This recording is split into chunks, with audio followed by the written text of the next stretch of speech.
Hello, everybody. My name's Charlene V. Smith. I'm the Artistic Director of Brave Spirits Theater, and I want to welcome you to the first night of our online reading festival.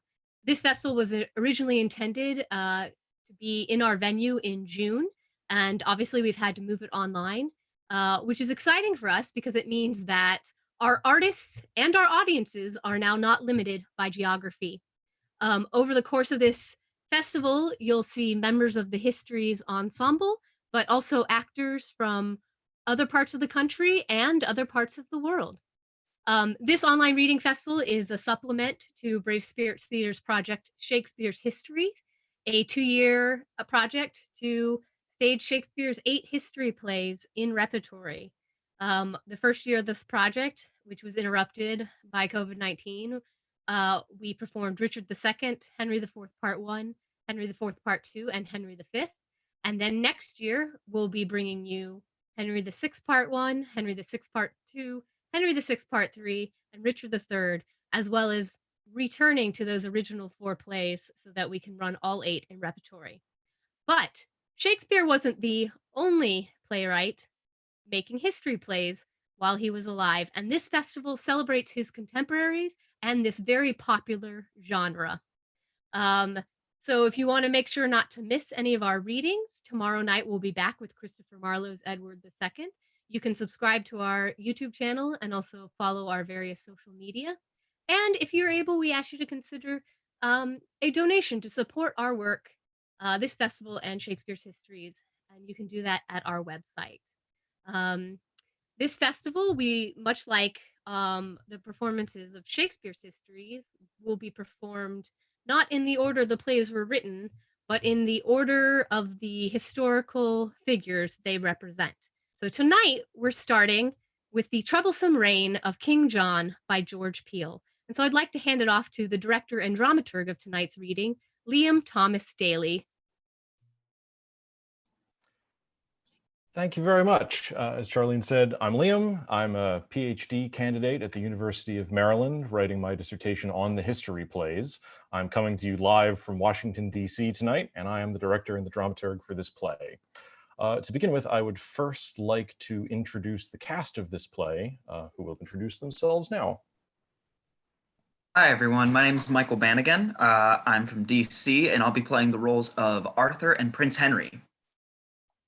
I'm John Beck. I'm from Chestertown, Maryland, and I'll be playing the parts of the citizen of Angiers, as well as the second friar.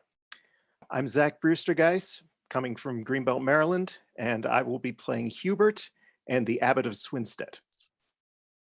I'm Brianna Good. I'm coming to you from DC, and I'll be playing Lady Falconbridge and Brother Simon. Good evening, friends. I'm Tom Howley from Beltsville, Maryland, a local actor and technician. I'll be playing the roles of King Philip of France and the unfortunate Friar One. Good evening, lovelies. I'm Caroline Johnson. I'm newly arrived in Washington, D.C. from London, and I'll be playing Lady Blanche and Pembroke. Hi, everybody. I'm Brendan Edward Kennedy. I'm currently cooped up in downtown Silver Spring, and I am playing Philip Falconbridge. Hello, everyone. I'm Annette Mooney. I live in Beltsville, Maryland. I'll be playing Queen Eleanor and Essex this evening. Hi, I'm Melanie Rio. I'm also in Silver Spring, Maryland, and I will be reading Constance and Bedford. Hi, I am Jillian Riddy. I am coming to you from Alexandria, Virginia, and I am playing Salisbury and Alice the Nun. I'm Ian Blackwell Rogers in Greenbelt, Maryland, and I'm playing Chatillon, Cardinal Pandolf, and Peter of Pomfret. Hi, I'm Nicole Ruth Marie, and I am hailing from Waldorf, Maryland, and I'm playing the Duchess of Austria and the Mess. Hi, I'm John Stang, live from Arlington, Virginia, and just to keep things simple, I'll be playing King John. I'm Joshua Williams. I'm coming to you from Alexandria, Virginia, and I'll be playing Robert Falconbridge and Louis the Dauphin. Thank you all very much. So I'd just like to say a few words about the play itself before we get to it. I'd like to first just quickly set it into its historical context and then say a little bit about the actual play. So as Charlene said, this is the first play that we're producing in an 8-part series of history plays. And I think this is a good one to start with because it really sets the tone for a lot of what happens in the plays that follows. This play has its heroes, it has its villains, it has characters who are somewhere in between or who are both at different points. But why a play about King John? Today, when we think about King John, I think we mostly probably think of him in a historical context as the king who signed the Magna Carta, albeit unwillingly. And when we think of him in popular culture, we tend to think of him, his rather unflattering depiction in movies like The Lion in Winter, or of course as the villain in the Robin Hood legends, cruelly taxing the commons, and perhaps most memorably depicted in Disney's rendition, in the words of literary scholar Igor Djordjevic, as, quote, the thumb-sucking, maneless lion wearing a crown 2 sizes too big for his head. Like, for people in the 21st and 20th century, this is who King John is. And it's interesting, by the way, this image of him that we have as a cruel and greedy king taxing the commons and trying and failing to fill his older brother's shoes appears to have been pretty much the same image that people had of him at the time that he was alive. And this image stuck for about 300 years for the rest of the Middle Ages in the years following his death. But during the Renaissance, they thought of him very differently. The most important thing about King John at the time that this play that you're going to see tonight was written is that he was the very first English king to defy the authority of the Pope. That's what people cared about King John for in the 16th century. He was the first king to have the chutzpah to defy papal authority. Historically, it started as a small argument. John and the Pope argued about who had the right to appoint the Archbishop of Canterbury, but it resulted in John's excommunication, as well as the temporary suspension by papal command of church services in England, other than baptisms, weddings, and masses for the dead. So what we would now call the suspension of all non-essential religious church services. And also the offer of the Pope's blessing to any English subject who could successfully assassinate King John. So this was a topic that was on everybody's minds, first during the English Reformation, when Henry VIII first broke with Rome in the 1530s, and then again during Queen Elizabeth's reinstatement of Protestantism in the second half of that same century. People were looking back to history as a way to try and explain or put into context their own weird, baffling present moment. And there was King John, suddenly relevant in a whole new way. Tonight's play comes to us from the late 1580s. This is the early days of the professional theater in London. It was written by a man by the name of George Peele, who is also believed to have been one of the co-authors on Shakespeare's much beloved play, Titus Andronicus.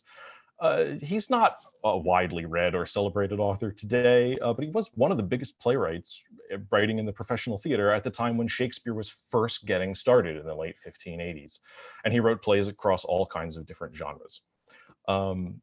This play also appeared on stage right at the time that the history play as a genre was beginning to take off as a popular and commercially successful form of theatrical entertainment. It also set the tone for many of the history plays that would follow, including Shakespeare's.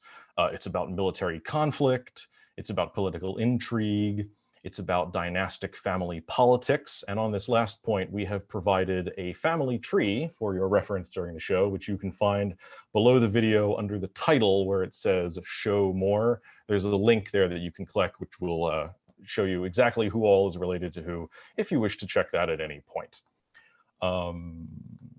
Yes, it also does something that other history plays do of blending real accepted historical people and events with semi-authenticated legendary people and events, or things that the playwright just made up out of his own imagination. Shakespeare not accepted.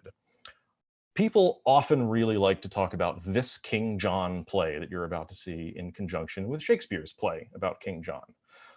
Shakespeare's King John, famously one of the least read and least performed of his own plays today, though it is something of a bit of a cult classic in the Shakespeare canon, with a small but dedicated fan base amongst Shakespeare scholars. I think probably because it is actually pretty cool.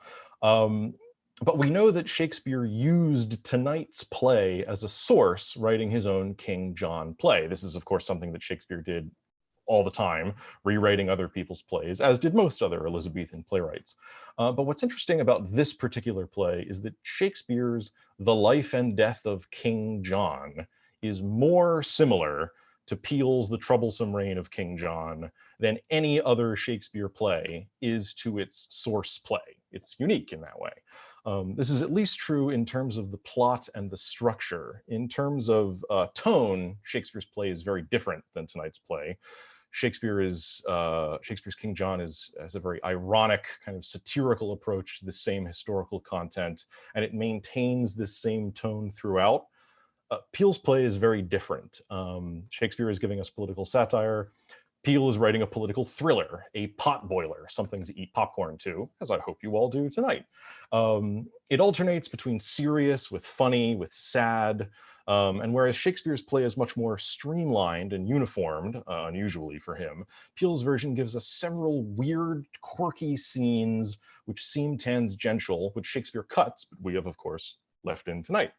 A note I'd like to end on, we know that historically, King John probably died of dysentery, which doesn't necessarily make for great theater.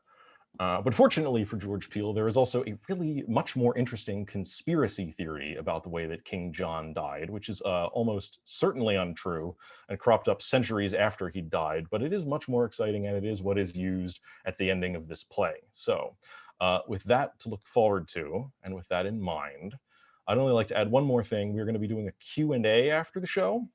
And so if you would like, in the comments section of your YouTube page, you can type in any questions, comments you might have during the show, and we can answer those questions for you once it's over. So without further ado, we present The Troublesome Reign of King John by George Peele. Scene 1, John's Palace, London, the year 1199. Enter King John with his mother, Queen Eleanor of Aquitaine, with the Earls of Pembroke and Salisbury and other lords.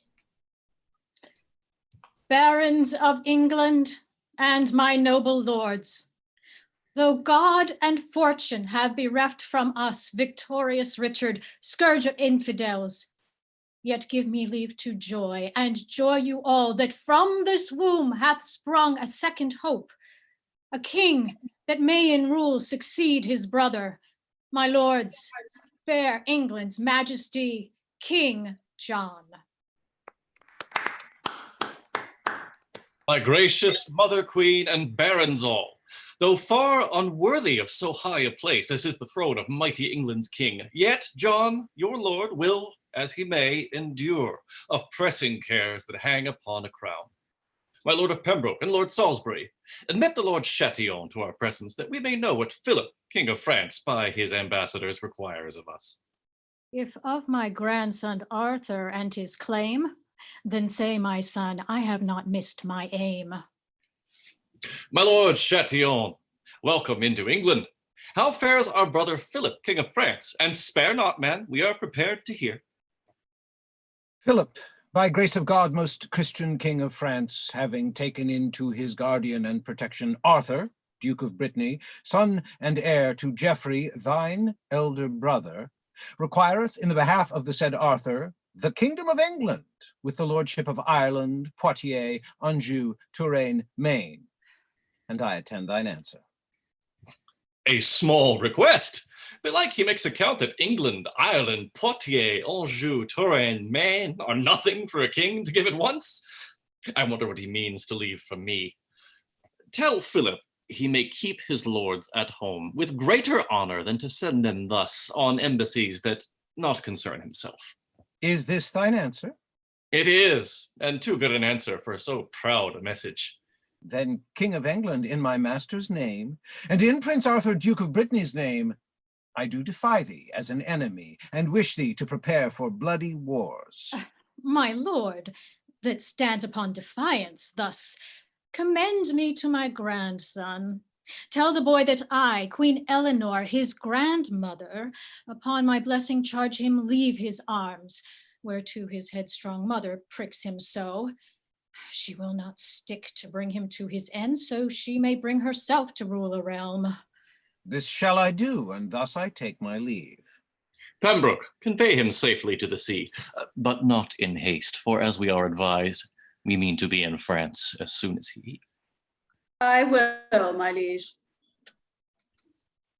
Please it, your majesty, here out of Northamptonshire are certain persons that appeal to your majesty, beseeching your highness for special cause to hear them. Two brethren falling unnaturally at odds about their father's will. Will them come near, and while we hear the cause. Lady Falconbridge, Philip Falconbridge, and Robert Falconbridge. It is the king's pleasure that you discover your griefs, and doubt not but you shall have justice. Say on. Your majesty. Your majesty, the wrong is mine, yet will I abide all wrongs before I once open my mouth to unrip the shameful slander of my parents, the dishonor of myself, and the wicked dealing of my brother in this princely assembly. Then by my prince's leave shall Robert speak, and tell your majesty what right I have. My father, not unknown unto your grace, received his spurs of knighthood in the field at Kingly Richard's hands in Palestine. His name, Sir Robert Falconbridge of Mountberry, whose living did amount to, at his death, 2,000 marks revenue every year. And this, my lord, I here claim for my right as lawful heir to Robert Falconbridge. If firstborn son be heir indubitate, how should myself make any other doubt but I am heir to Robert Falconbridge? Then is this man thine elder brother born? Please it your grace with patience for to hear. Mine elder brother, true, yet in such sort as he can make no title to the land. A doubtful tale as ever I did hear. Thy brother and thine elder, and no heir? Explain this dark enigma. I grant, my lord, he is my mother's son, base born and base begot, no Falconbridge, as I, my lord, can prove, and do have heir both to my mother's shame and his reproach. He is no heir, nor yet legitimate. Then, gracious lord, let Falconbridge enjoy the living that belongs to Falconbridge, and let not him possess another's right. Ungracious youth, to rip thy mother's shame, the womb from whence thou didst thy being take. But gold, I see, doth beat down nature's law. My gracious lord, and you thrice reverend dame, that see the tears distilling from mine eyes and scalding sighs blown from a rented heart. For honor and regard of womanhood, let not these ears receive the hissing sound of such a viper, who with poisoned words does macerate the bowels of my soul. Lady, be patient for a while, and fellow, say, whose bastard is thy brother? Here I beseech your grace upon my knees to count him mad, and so dismiss us hence. Nor mad, nor mazed, but well advised. I charge thee here before his royal presence to be a bastard to King Richard's self, son to your grace and brother to your majesty. Young man, thou needst not be ashamed of thy kin, nor of thy sire, but forward with thy proof. The proof so plain, the argument so strong. First, when my father was ambassador in Germany unto the emperor, the king lay often at my father's house, and all the realm suspected what befell. And what of that? Base groom to slander him that honored his ambassador so much in absence of the man to cheer his wife. This will not hold. Proceed on to the next. And at my father's back return again, my mother was delivered, as 'tis said, 6 weeks before the account my father made. Why, good sir squire, are you so cunning grown to make account of women's reckonings? Many mischances happen such affairs to make a woman come before her time. But more than this, look but on Philip's face, his features, actions, and his lineaments, and all this princely presence shall confess he is no other but King Richard's son. Therein I hold with thee, for in my life I never saw so lively counterfeit of Richard Coeur de Lion as in him. Then, good my lord, be you indifferent judge, and let me have my living and my right.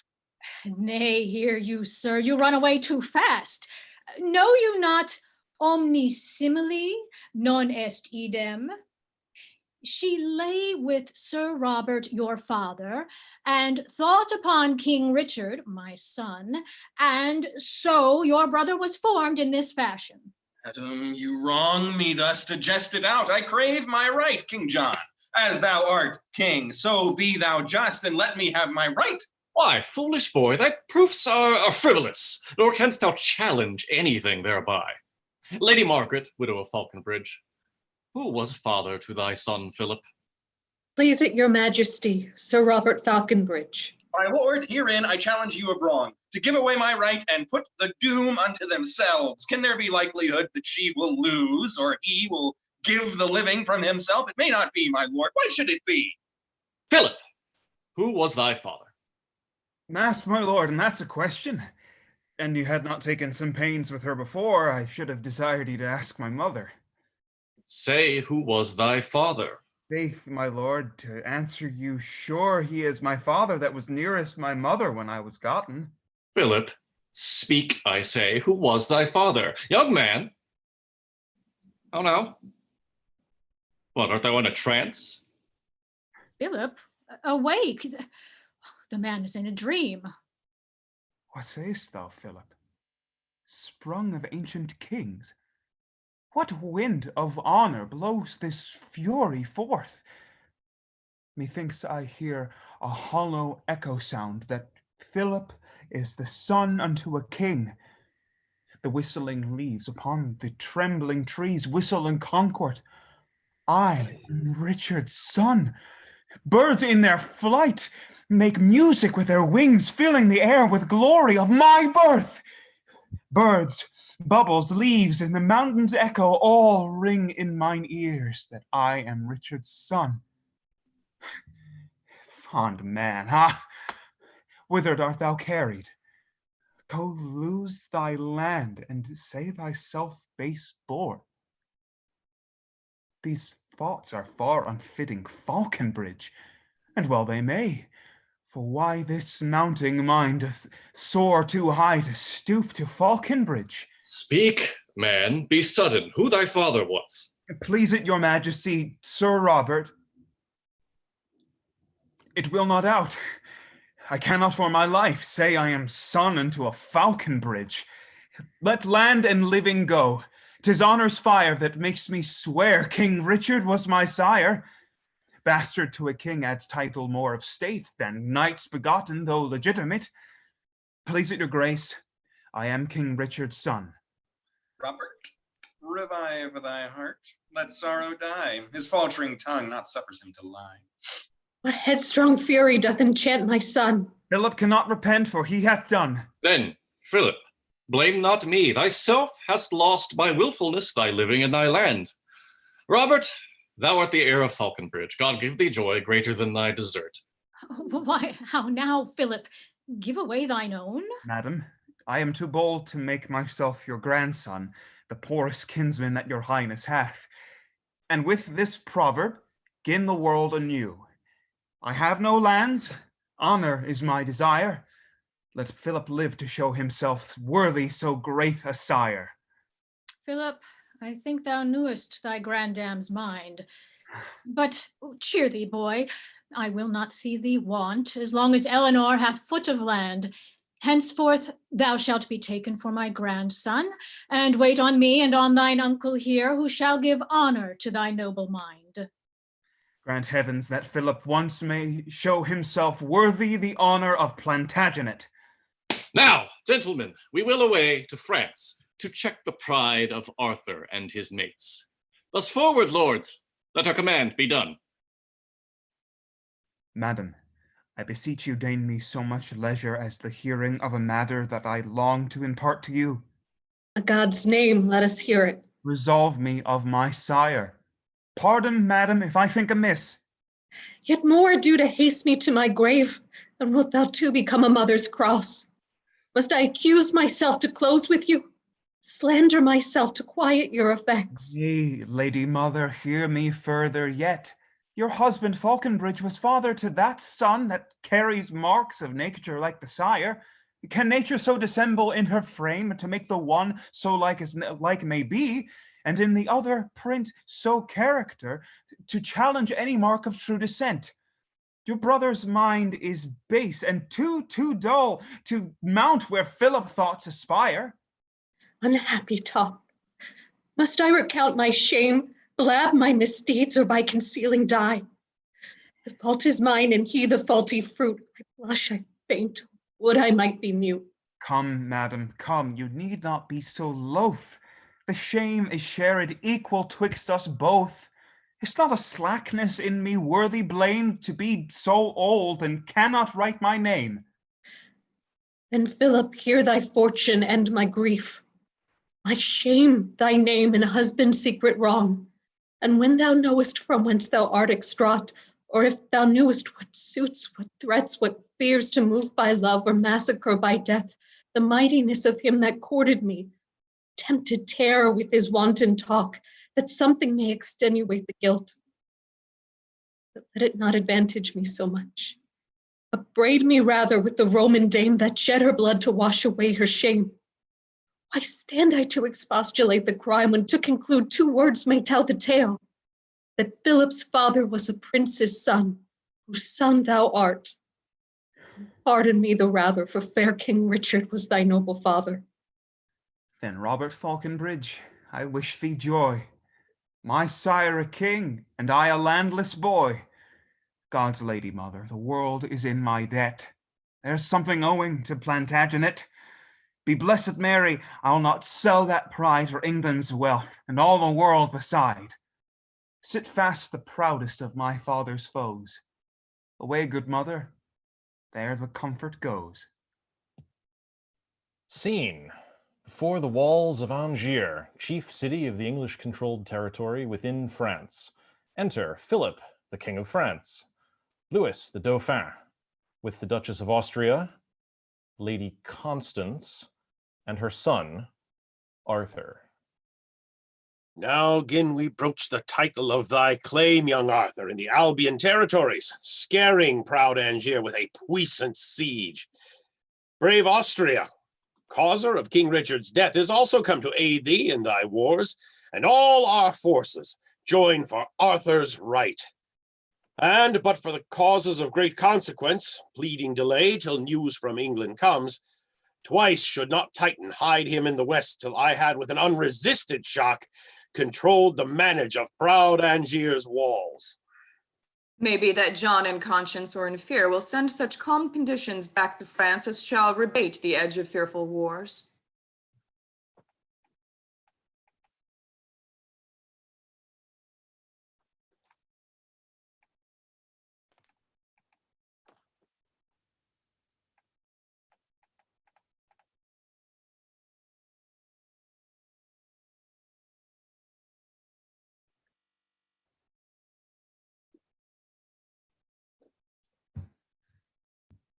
Ah, mother, possession of a crown is much, and John, as I have heard reported of, for present vantage would adventure far, the world can witness in his brother's time. He took upon him rule and almost reign, then must it follow as a doubtful point, that he'll resign the rule unto his nephew, and sooner would he scorn all Europe's power than lose the smallest title he enjoys.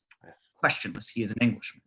Why are the English peerless in compare? England is England, yielding good and bad, and John of England is as other Johns. Trust me, young Arthur, if thou like my rede, praise thou the French that help thee in this need. The Englishman hath little cause, I trow, but to spend good speeches on so proud a foe. In battle proud King Richard I did slay, who when he lived outrode his brother John. But news comes now. Here's the ambassador. Ah, and in good time. Welcome, my lord Chatillon. What news? Will John accord to our command? Be I not brief to tell your highness all, he will approach to interrupt my tale. John on his part will try the chance of war. Oh, this bitter wind must nip somebody's spring. Sudden and brief, why so? 'Tis harvest weather. But say, Chatillon, what persons of account are with him? Herewith King John comes Eleanor, mother queen. Next them a bastard of the king deceased, a hardy wildhead, tough and venturous, and Blanche, John's niece, daughter to the King of Spain. Peace be to France, if France will peace permit. If not, bleed, France, and peace ascend to heaven. Me seemeth, John, an overdaring spirit affects some frenzy in thy rash approach, treading my confines with thy armed troops. I rather looked for some submiss reply, touching the claim thy nephew Arthur makes, to that which thou unjustly doth usurp. I list not plead my title with my tongue, nor came I hither with intent of wrong to France or thee, or any right of thine, but in defense and purchase of my right, the town of Angiers, which thou dost begirt in the behalf of Lady Constance's son, whereto nor he nor she can lay just claim. Yes, false intruder, if that just be just, and headstrong usurpation put apart. Arthur, my son, heir to thy elder brother, without ambiguous shadow of descent, is sovereign to the substance thou withholdst.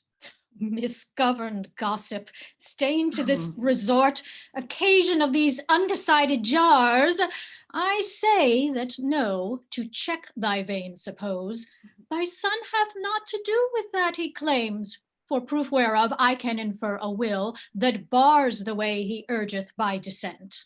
Will indeed. A crabbed woman's will, wherein the devil is an overseer, and proud Dame Eleanor sole executress. The law intends such testaments as void, where right descent can no way be impeached. No, peace, Arthur, peace. Thy mother makes thee wings to soar with peril after Icarus. And trust me, youngling, for thy father's sake, I pity much the hazard of thy youth. Oh, beshrew you else how pitiful you are, ready to weep to hear him ask his own. Sorrow betide such grandams and such grief that minister a poison for pure love. Impatient, frantic, common slanderer, I tell thee not envy to thy son, but justice makes me speak as I have done. But here's no proof that shows your son a king. What once, my sword shall more at large set down. But that may break before the truth be known. Then this may hold till all his right be shown. Methinks that Richard's pride and Richard's fall shall be a precedent to fright you all. What words are these? How do my sinews shake? My father's foe speak of my father thus.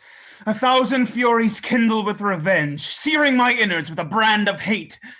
Delay not, Philip. Kill the villain straight. I shall not rest till I have split thy heart. Philip hath sworn, and if it be not done, let not the world repute me Richard's son. Nay, soft, sir, bastard. Hearts are not split so soon. Let them rejoice that at the end you win. Well may the world speak of his knightly valor that wins this fight to a lady's favor. Good Lady Blanche, niece unto my king, ill may I thrive, and nothing brook with me, if I present not Austria's head to thee. Lordings, forbear, for time is coming fast that deeds may try what words cannot determine. A tyrant's practice to invest himself where weak resistance giveth wrong the way. To check the which, in holy, lawful arms, I, in the right of Arthur Geoffrey's son, am come before this city of Angiers to bar all other false supposed claim, and in his quarrel, on my princely word, I'll fight it out unto the latest man. No, King of France, I will not be commanded by any power or prince in Christendom, but wilt thou see me parley with the town, and hear them offer me allegiance, fealty, and homage, as true liegemen ought. Summon them. I will not believe it till I see it. You men of Angiers, and as I take it, my loyal subjects, in few words, our brother's son, backed with the King of France, have beleaguered your town upon a false pretended title to the same, in defense whereof I, your liege lord, have brought our power to shield you from the usurper, and utterly to supplant the foeman to my right and your rest. Say then, who keep you the town for? For our lawful king. Then in God's name, open your gates and let me enter. And it please your highness that we shall not. We control not your title, Neither will we rashly admit your entrance. If you be our lawful king, we will all obedience, we keep it for your use. If not king, our rashness would deserve to be impeached for yielding without more considerate trial. We answer not as men lawless, but to the behoof of him that proves lawful. I shall not come in, then? No, my lord, till we know more. Then, hear me speak in the behalf of Arthur. Will you acknowledge him your liege lord, or stand to the peril of your contempt when his title is proved by the sword? We answer as before, till you have proved one right, we acknowledge none right. He that proves himself our sovereign, to him we will remain firm subjects, and in his right we hold our town. More than this we cannot say, and more than this we dare not do. Well, then, John, I defy thee in the name and behalf of Arthur Plantagenet, thy king and nephew, whose right and patrimony thou detainest. I accept the challenge and turn the defiance to thy throat.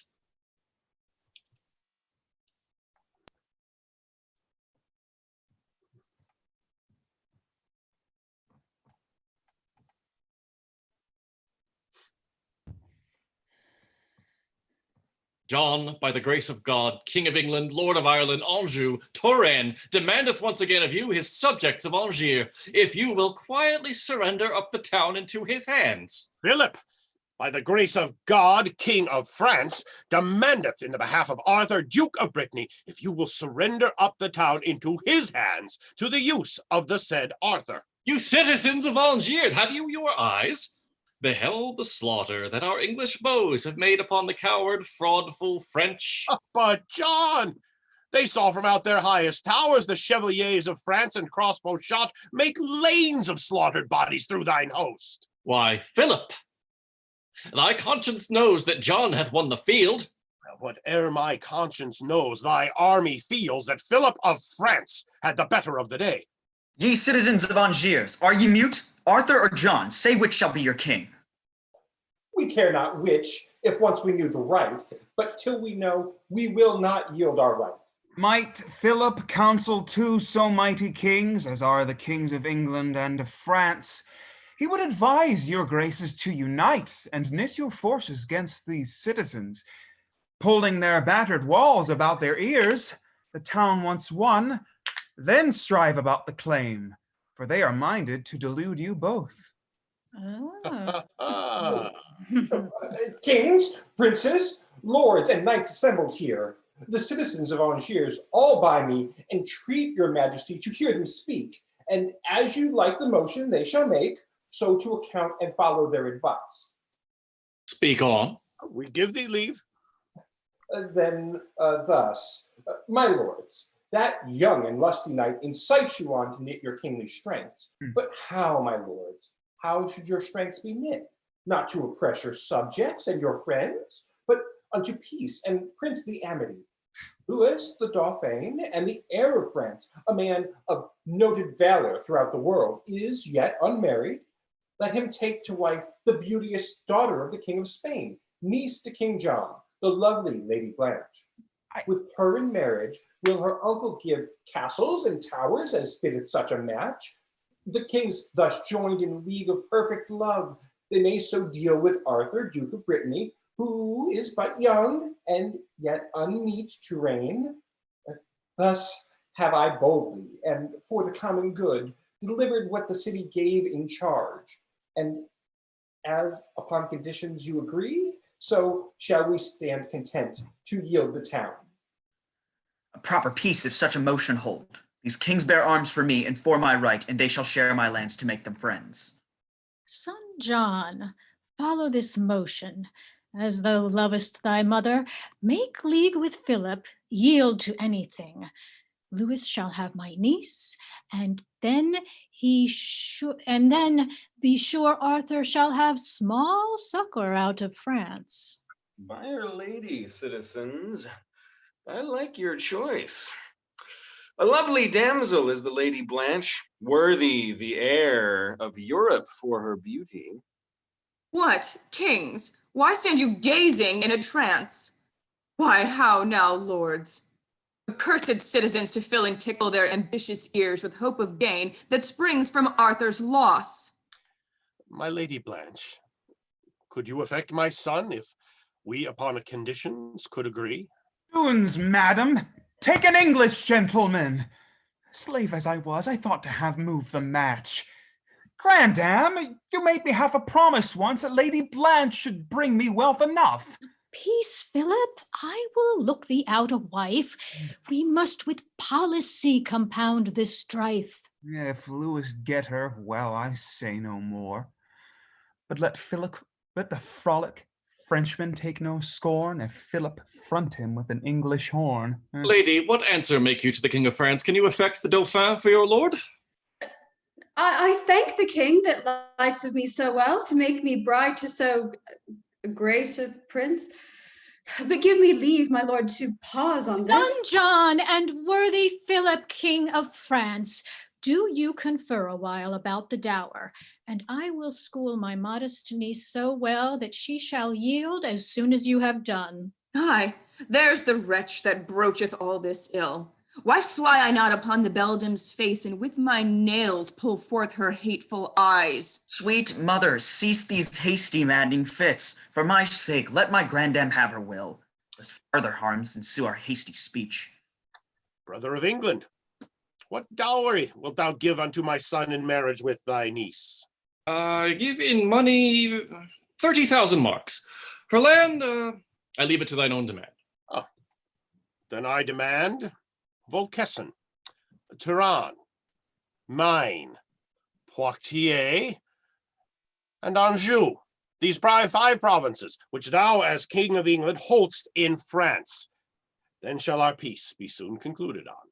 No less than 5 such provinces at once. Mother, what shall I do? My brother got these lands with much effusion of our English blood, and shall I give it all away at once? John, give it him. So shalt thou live in peace and keep the residue sans jeopardy. Philip, bring forth thy son. Here is my niece, and here in marriage I do give with her Volquessen, Poitiers, Anjou, Touraine, Maine, and 30,000 marks of stipend coin. Now, citizens, how like you of this match? We joy to see so sweet a peace begun. Lewis with Blanche shall ever live content. And now, King John, what say you to the Duke? Father, speak as you may in his behalf. Arthur, although thou troublest England's peace, yet here I give thee Brittany for thine own, together with the earldom of Richmond, and this rich city of Algiers withal. Now, everything is sorted to this end. Let's in and there prepare the marriage rites, which in St. Mary's Chapel presently shall be performed ere this presence part. Madam, good cheer, these drooping languishments add us redress to solve our awkward haps. Heaven have concluded these events, small avail is bitter pensiveness. Seasons will change, and so our present grief may change with them, and all to our relief. Ah, son, thy years I see are far too green. What joy, what ease, what rest can lodge in me with whom all hope and hap doth disagree? Yet ladies' tears and cares and solemn shows rather than helps heap up more work for woes. If any power will hear a widow's plaint that from a wounded soul implores revenge, send fell contagion to infect this clime, this cursed country where the traitor's breath beleaguers all the sky with misbelief. He promised Arthur, and he sware it to fence thy right and check thy foeman's pride. But now, black-spotted perjure as he is, he takes a truce with Eleanor's damned brat and marries Lewis to her lovely niece, sharing thy fortune, thy birthday's gift between these lovers, ill betide the match. As all the blood is spilt on either part, closing the crannies of the thirsty earth, grown to a love game and a bridal feast, and must thy birthright bid the wedding banns? Go in with me, reply not, my sweet youth. We must obscure this moan with melody, lest worser wrack ensue our malcontent. Scene within the city walls of Angiers. Enter King John, Queen Eleanor, and Philip the Bastard, with the King of France, Louis the Dauphin, Lady Blanche, the Duchess of Austria, Constance, and Arthur.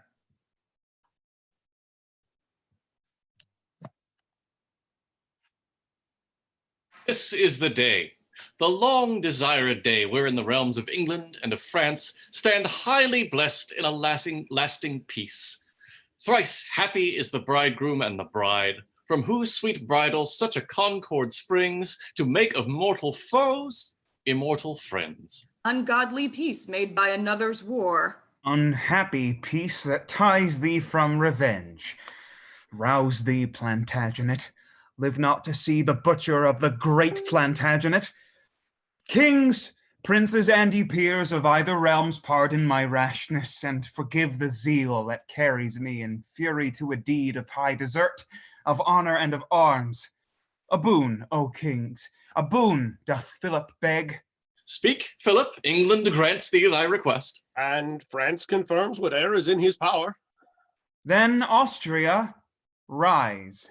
I level at thy head too base a ransom for my father's life. Princes, I crave the combat with the Duchess that braves it in dishonor of my sire. This is the boon, dread lords, which granted once, or life or death are pleasant to my soul, since I shall live and die in Richard's right. Base bastard misgotten of a king, to interrupt these holy nuptial rites with brawls and tumults of your own disgrace. Let it suffice. I scorn to join in fight with one so far unequal to myself. A fine excuse. Kings, if you will, be kings. Being a subject unto neither, then keep your words and let us combat it. Philip, we cannot force the Duchess to fight, being a subject unto neither realm, but tell me, Austria, if an English duke should dare thee thus, wouldst thou accept the challenge? Else let the world account the Austrian Duchess the greatest coward living on earth. Then cheer thee, Philip. John will keep his word. Philip, in witness of the King of France and all these princely lords assembled here, of Normandy I do invest thee duke. So shalt thou be in living and in land nothing inferior unto Austria. King John, I tell thee flatly to thy face, thou wrongest mine honor, and that thou mayest see how much I scorn thy new-made duke and thee. I flatly say I will not be compelled, yet for thy slight, Sir Duke of low degree, now by my oath, my sword shall chastise thee. Stay, Philip, delay this till some fitter time. I cannot live until her life be mine. Thy forwardness this day hath joyed my soul and made me think my Richard lives in thee. Lordings, let's in and spend the wedding day in masques and triumphs, letting quarrels cease. Stay, King of France, I charge thee join not hands with him that stands accursed of God and men. Know, John, that I, Pandulf, Cardinal of Milan, and legate from the See of Rome, demand of thee, why, contrary to the laws of our holy mother the Church, and our holy father the Pope, thou dost disannul the election of Stephen Langton, whom his holiness hath elected Archbishop of Canterbury. This, in his holiness' name, I demand of thee. And what hast thou or the Pope thy master to do to demand of me how I employ mine own?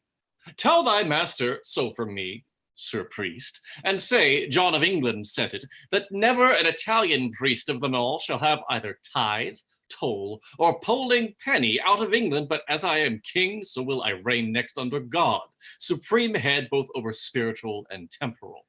And he that contradicts me in this, I'll make him hop headless. What, King John? Know you what you say? Thus to blaspheme against our holy father the Pope?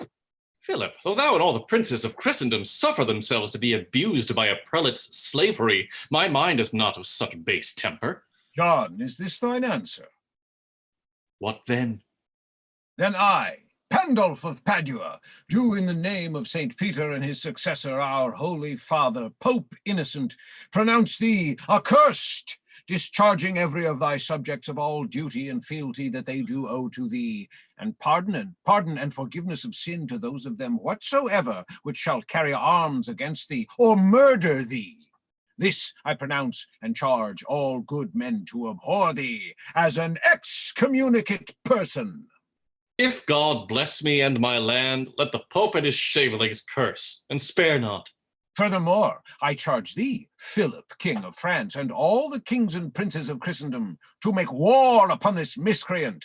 And whereas thou hast made a league with him, and confirmed it by oath, I do, in the name of the Pope, acquit thee of that oath as unlawful being made with an heretic. How sayest thou, Philip? Dost thou obey? Brother of France, what say you to the cardinal? What should I say? I must obey the Pope. Obey the Pope? And break your oath to God? Legate hath absolved me of mine oath. Then yield to Rome, or I defy thee here. Why, Philip, I defy the Pope and thee. Givest thou thy sword into a prelate's hands? Pandulph, where I have abbots, monks, and friars, have taken somewhat to maintain my wars. Now will I take no more, but all they have. Mother, come you with me, and for the rest that will not follow John in this attempt, confusion light upon their damned souls. Come, lords. And are they gone? Pandulph, thyself shalt see how France will fight for Rome and Romish rights. Arthur, bestir thee, man, and thou shalt see what Philip, King of France, will do for thee. And will your grace upon your wedding day forsake your bride and follow dreadful drums? Sweetheart, content thee, and we shall agree. Follow me, lords. Lord Cardinal, lead the way. Drums shall be music to this wedding day.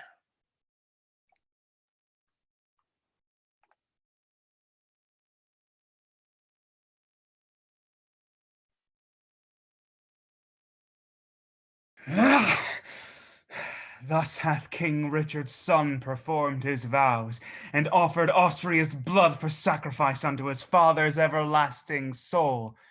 Lie thou in blood, proud Austria, there to rot, and as my father triumphed in thy spoils, and trod thine ensigns underneath his feet, so do I tread upon thy cursed self, and leave thy body to the fowls for food.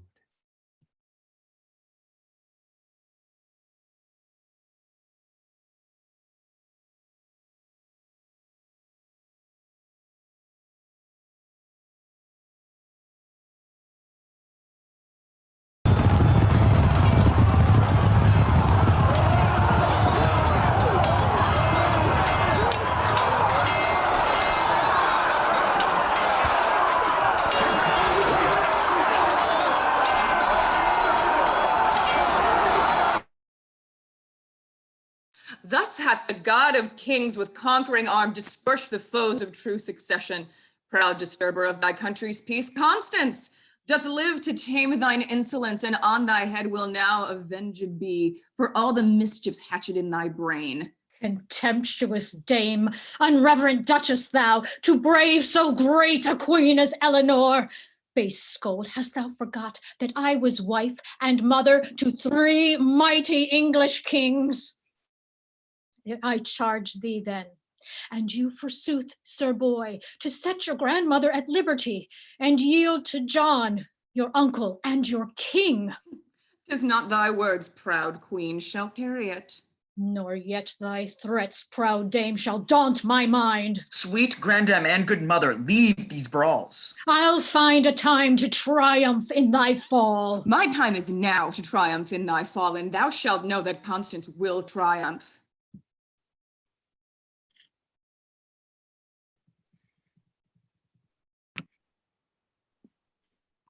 Withdraw in haste. King John rallies his men and begins the fight afresh, and swears withal to lose his life or set his mother free. Arthur, away.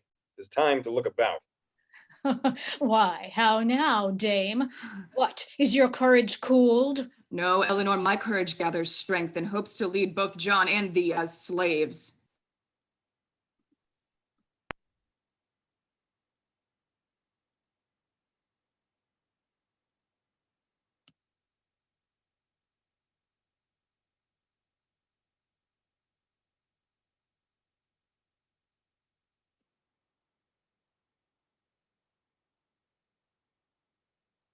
Thus right triumphs, and John triumphs in right.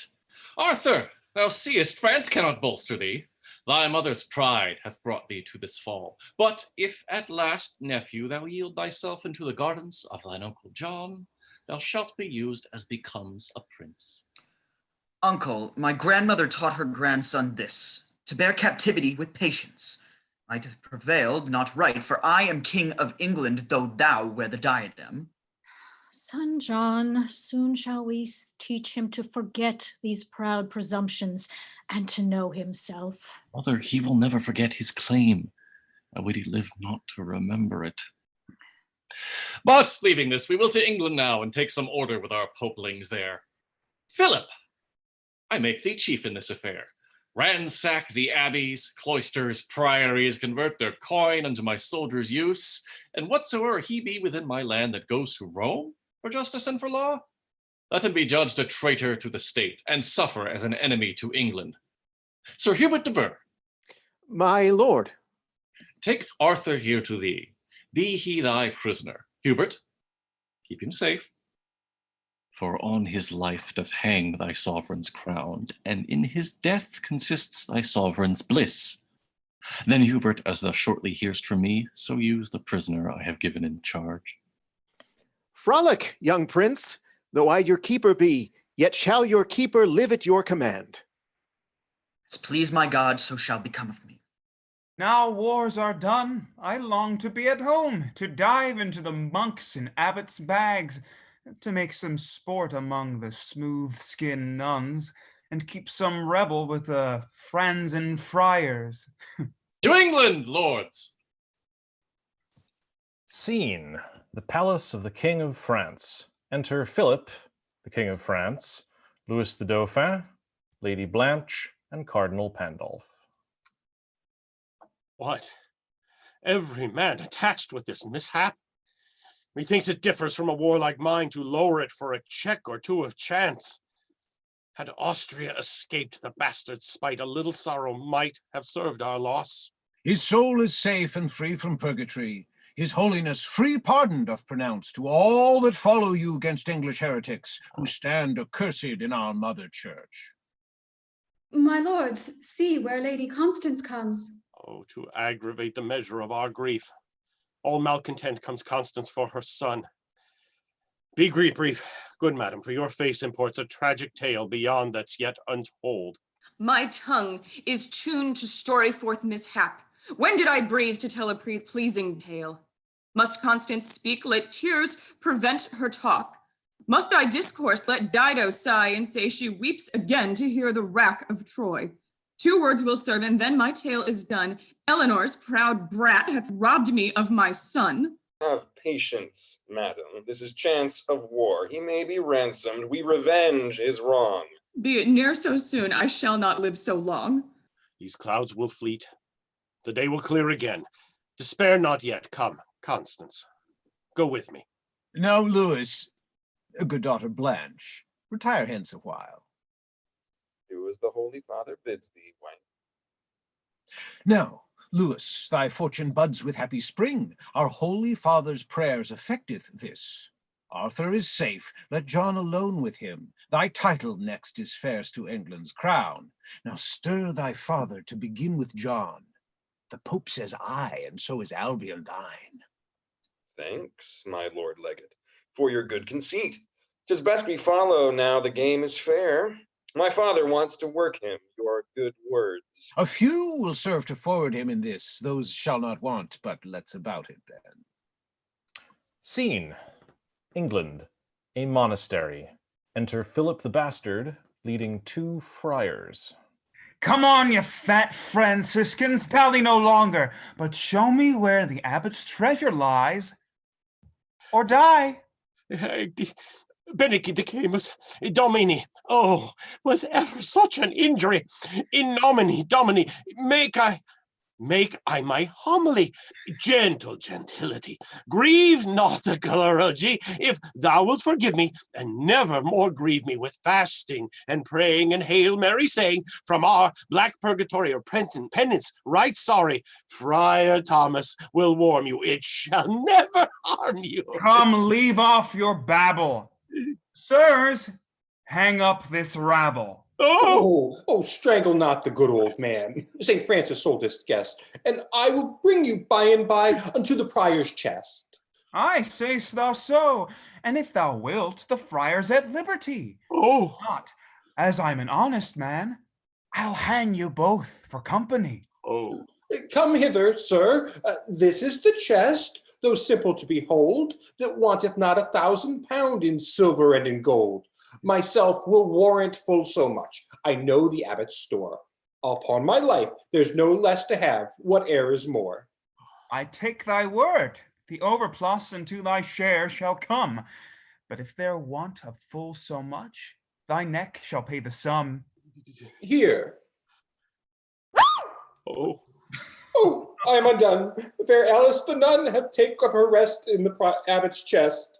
Is this the nunnery's chastity? Beshrew me, but I think they go as oft to venery as drunkards to their drink. Is all thy hoard a holy whore? Well, be the hangman nimble. He'll teach the pain to pay you home and teach you to dissemble. Spare Friar Anthony, a better never was, to sing a dirge solemnly or read a morning mass. If money be the means of this, I know an ancient nun that hath a hoard this 7 years did never see the sun. First say thou this, how camest thou here? To hide her from laymen. 'Tis true, sir, I fear. Fear of the laity, a pitiful dread when a nun flies for succor to a fat friar's bed. I'll mend thy fault, or fault my aim, if I do miss amending. 'Tis better burn the cloisters down than leave them for offending. I cry peccavi, parce me, good sir, I was beguiled. Absolve, sir, for charity she would be reconciled. And so I shall. Sirs, bind them fast. This is their absolution. Go hang them up for all their sins. Haste them to execution. Oh. Oh, who comes here? Salve benedicite, Saint Francis be your speed, and if you will allow me your fortunes I'll read. How now, a prophet? Come hither, boy, go get thee home, and climb not over high, for from aloft thy fortunes stand in hazard, thou shalt die. My boy, show me thy hand. Bless thee, my boy, for in thy palm I see a many troubles are bent to dwell, but thou shalt scape them all and do full well. Sir prophet, whence are ye? I am of the world, and in the world, but live not as others by the world. What I am I know, and what thou wilt be I know. If thou knowest me now, be answered. If not, inquire no more what I am. Sir, I know you will be a dissembling knave that deludes the people with blind prophecies. Sir prophet, you shall with me to receive a prophet's reward. Scene: the Tower of London. Enter Sir Hubert de Burgh. Prince Arthur is within. I have showed my warrant for this attempt. For my own part, I would the king had made choice of some other executioner. Only this is my comfort, that a king commands, whose precepts, neglected or omitted, threateneth torture for the default. My lord, will it please your honor to take the benefit of the fair evening? Grant mercy, Hubert, for thy care of me, to whom restraint is newly known. Joy of walking is small benefit, yet will I take thy offer with small thanks. I would not lose the pleasure of the eye, but tell me, courteous keeper, if you can, how long the king will have me tarry here? I know not, prince, but as I guess, not long. God send you freedom, and God save the king. Why, how now? What may this outrage mean? Oh, Hubert, gentle keeper, hold. God send this sudden mutinous approach tend not to reave a wretched, guiltless life. What, must I die? I will not chant such dolor with my tongue, yet must I act the outrage with my hand. A monstrous damned man. His very breath infects the elements. Contagious venom dwelleth in his heart, affecting means to poison all the world. Ah, Hubert, makes John thee his instrument to sound the trump that causeth hell triumph? Hell, Hubert, trust me, all the plagues of hell hangs on performance of this damned deed. Subscribe not, Hubert, give not God's part away. I speak not only for life's privileges, but for thy peril.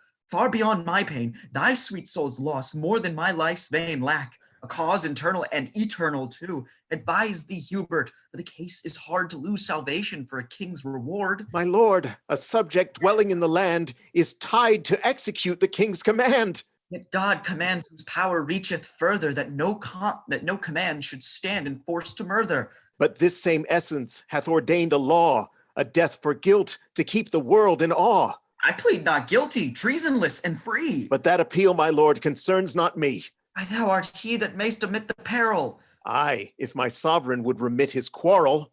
His quarrel is unhallowed, false, and wrong. Then be the blame to whom it doth belong. Why, that's to thee, if thou, as they proceed, conclude their judgment with so vile a deed. Why, then no execution can be lawful, if judges' dooms must be reputed doubtful. Yes, where in form of law and place and time, the offender is convicted of the crime. My lord, this long expostulation heaps up more grief than promise of redress. For this I know, and so resolved I end, that subjects' lives on king's commands depend. I must not reason why he is your foe, but do his charge, since he commands it so. And do thy charge, and charged be thy soul with wrongful persecution done this day. Heaven wreak my wrong upon upon the murderer, inflicting change of tortures on their souls. Delay not, Hubert, my orisons are ended.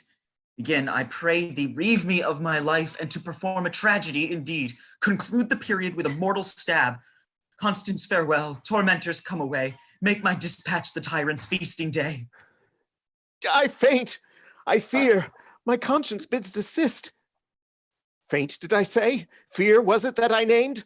My king commands, that warrant sets me free. But God forbids, and he commandeth kings. That great commander counterchecks my charge. He stays my hand. He maketh soft my heart. Go, cursed tools, your office is exempt. Cheer thee, young lord. Thou shalt not lose thy life, though I should purchase it with loss of mine. I'll to the king and say his will is done. Hubert, if ever Arthur be in state, look for amends of this received gift. But now procrastination may offend it. Depart we, Hubert, to prevent the worst. Scene: John's palace. Enter King John with the lords Salisbury and Pembroke. Now, warlike followers, resteth aught undone that may impeach us of fond oversight? The French have felt the temper of our swords. The arch-proud titled priest of Italy is busy now with trental obsequies, mass and month's mind, dirge, and I know not what. Now, then, for confirmation of our state, since we have pruned the more than needful branch that did oppress the true well-growing stock, it needs that we throughout our territories be reproclaimed and reinvested king. My liege, that were to busy men with doubts. Once you were crowned, proclaimed, and with applause your city streets have echoed to the ear, God save the king, God save our sovereign John. Your Highness not deposed from regal state, this reinvesture, I fear, would breed a mutiny within the people's minds. What should it mean to have you crowned again? Pembroke, perform what I have bid thee do. Thou knowst not what induceth me to this. We crave, my lord, to please the commons with the liberty of Lady Constance's son, whose durance darkeneth your highness right, as if you kept him prisoner to the end yourself were doubtful of the thing you have.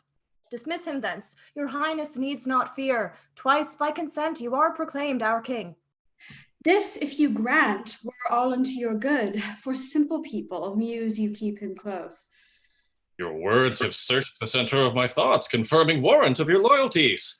Dismiss your counsel, sway my state, let John do nothing but by your consents.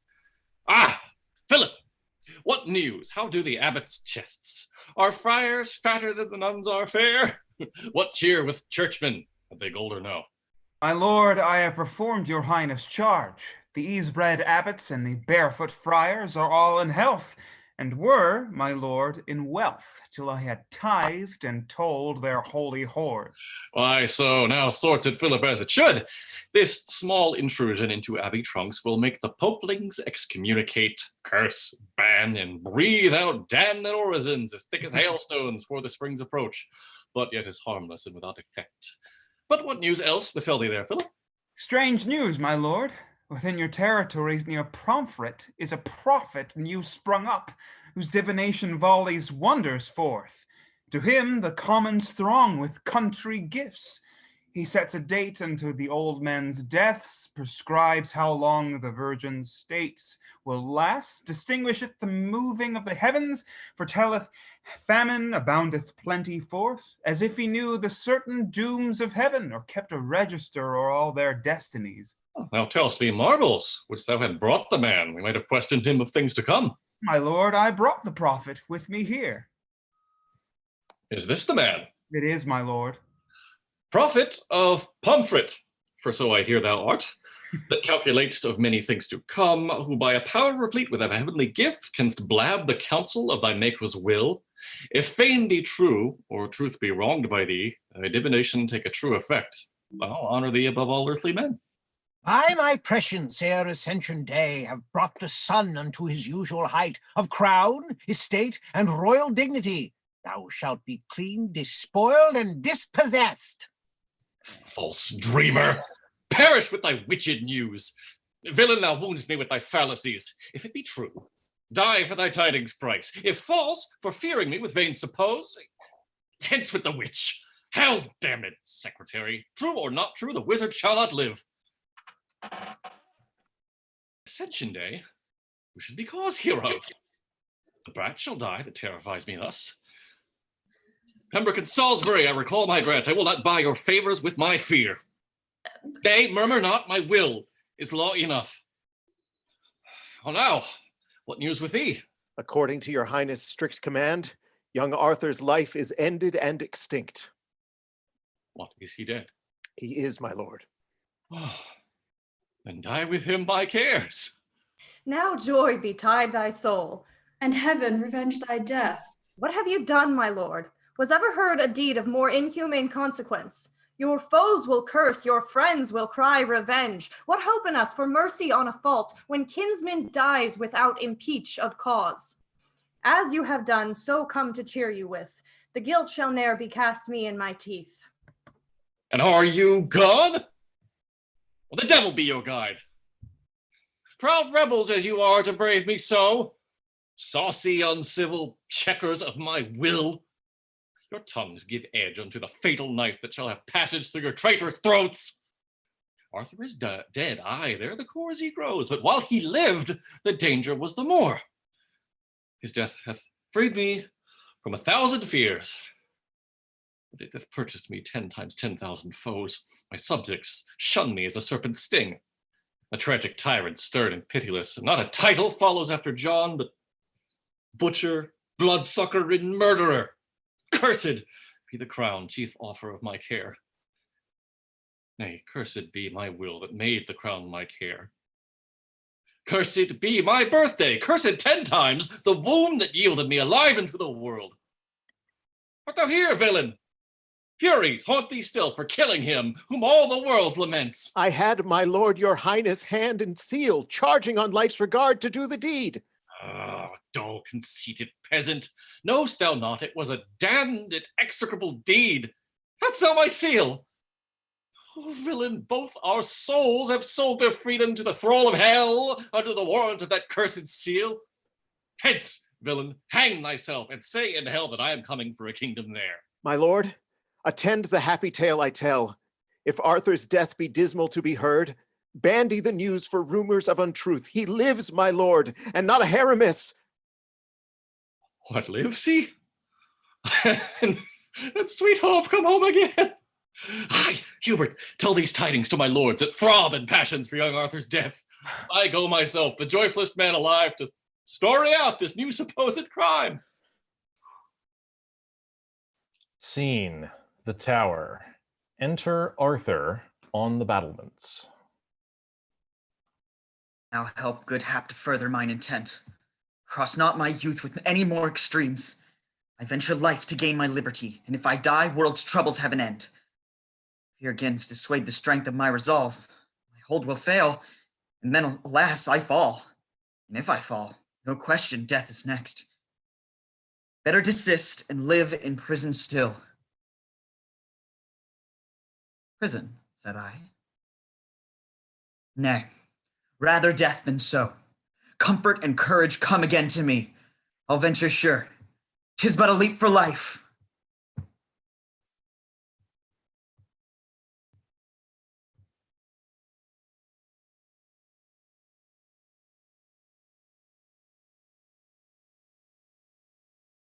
My lord of Pembroke, we must be careful in our policy to undermine the keepers of this place, else shall we ne'er find the prince's grave.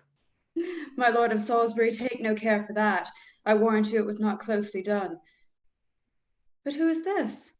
Cast out a door, denied his burial right, a prey for birds and beasts to gorge upon. Oh, ruthful spectacle! Oh, damned deed! My sinews shake, my very heart doth bleed. Leave childish tears, brave lord of England. If water floods could fetch his life again, my eyes should conduit forth a sea of tears. Let not the tyrant, causer of this dole, live to triumph in ruthful massacres. Give hand and heart and Englishmen to arms. 'Tis God's decree to wreak us of these harms. The best advice. But who comes posting here?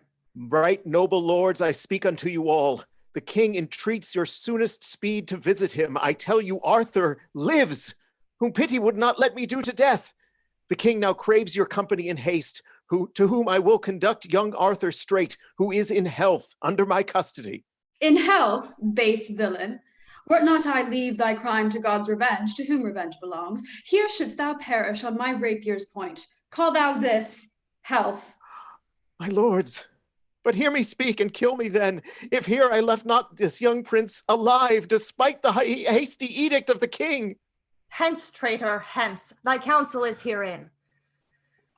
Some in this place appointed by the king have thrown him from this lodging here above, and sure the murder hath been newly done, for yet the body is not fully cold. What say you, sir? Shall we with speed dispatch under our hands a packet into France to bid the Dauphin enter with his force to claim the kingdom for his proper right? His title maketh lawful strength thereto. Besides, the Pope, on peril of his curse, hath barred us of obedience unto John. This hateful murder, Lewis his true descent, the holy charge that we received from Rome, all weighty reasons, if you like my rede, to make us all persever in this deed. My lord of Salisbury, well have you advised. I will accord to further you in this. Then, each of us send straight to his allies to win them to this famous enterprise. Meanwhile, let us convey this body hence, and give him burial as befits his state. Scene: John's palace. Enter King John with Peter of Pomfret. Disturbed thoughts, foredoomers of mine ill, confound my wits and dull my senses so. Till Ascension Day is come. John, fear not then the prodigy of this prattling prophet threats. It's come indeed. Oh, were it fully past, then were I careless of 1,000 fears. The dial tells me it is 12 at noon. Peter, unsay thy foolish doting dream, and by the crown of England here, I swear to make thee great and greatest of thy kin. King John, although the time I have prescribed be but 12 hours remaining yet behind, yet do I know by inspiration, ere that fixed time be fully come about, King John shall not be king as heretofore. Vain buzzard, what mischance can chance so soon to set a king beside his regal seat? My heart is good, my body passing strong, my land in peace, my enemies subdued, only my enemies storm at Arthur's death, but Arthur lives. Hubert, what news with thee? Where are my lords? Hard news, my lord. Arthur, the lovely prince, seeking to escape over the castle walls, fell headlong down, and in the cursed fall he brake his bones, and there before the gate your barons found him dead and breathless quite. Is Arthur dead? Then, Hubert, without more words, go hang this prophet. Away with him, let him not speak a word. Now, John, thy fears are vanished into smoke. Arthur is dead, thou guiltless of his death. Sweet youth, but that I sharpened for a crown, I could have well afforded to thine age long life and happiness to thy content. Ah, Philip, what news with thee? The news I heard was Peter's prayers, who wished like fortune to befall us all. And with that word, the rope, his latest friend, kept him from falling headlong to the ground. Where let him hang and be the raven's food. But what's the tidings from the popelings now? Or where's the barons that so suddenly did leave the king upon a false surmise? The prelates storm and thirst for sharp revenge, but please you, sir, a greater danger grows, which must be weeded out by careful speed, or all is lost, for all is levelled at. For more frights and fears, whatever thy tidings be, I am prepared. Then, Philip, quickly say, mean they to murder or imprison me, to give my crown away to Rome or France? Or will they each of them become a king? Worse than I think it is, it cannot be. Not worse, my lord, but every whit as bad. The nobles have elected Lewis king, in right of Lady Blanche, your niece, his wife. His landing is expected every hour. The nobles, common, clergies, all estates, incited chiefly by the cardinal, Pandulf, that lies here legate for the Pope, thinks long to see their new elected king. Why shines the sun to favor this consort? The heaven, the earth, the sun, the moon, and all conspire with those confederates my decay. And hell for me if any power be there to poison, strangle, murder in their steps these traitors. Well, that name is too good for them, and death is easy. These curses, good my lord, fit not the season. Help must descend from heaven against this treason. Nay, thou wilt prove traitor with the rest. Go get thee to them. Shame come to you all. I would be loath to leave your highness thus, yet you command, and I, though grieved, will go. Philip, whither thou goest? Come again. My lord, these motions are as passions of a madman. A madman? Philip, I am mad indeed. My heart is amazed, my senses all foregone, and John of England now is quite undone. Is ever king as I oppressed with cares?